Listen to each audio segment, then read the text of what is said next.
এটা আবার কি গাইস, এটা আবার কি হলো? চলো ব্যাপারটা খুলে বলা যাক। গাইস, আমি প্রায় 500 বছর পর আমি আবার এলাম বাসবান থেকে। रोम रोम भाइयों सिस्टम पार 3 কোটি টাকার কেটিএম নিয়ে ভাবছিলাম একটু বেরোবো, তাই আমি বেরিয়ে গেলাম একটা টিউশনের উদ্দেশ্যে। চলো tuition. A few moments later.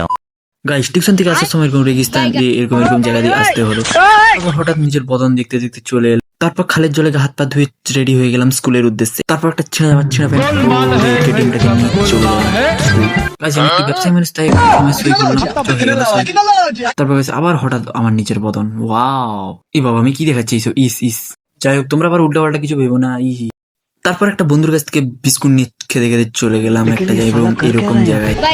তারপরে এই বন্ধুটা কি গুণ করছে, তারপর হঠাৎ আমার নিজের বদন, ওয়াও। তারপরে গাইস স্কুল থেকে খেলাধুলা করে ডান্স করে বেরিয়ে পড়লাম বাড়ির উদ্দেশ্যে। আর গাইস যেতে যেতে এরকম কষ্টটা পাবো ভাবতেই পারিনি। দেখো এই গাইসটা এইটার জন্য বলেছিলাম কি কষ্ট। कौन है ये लोग? कहाँ से आते हैं?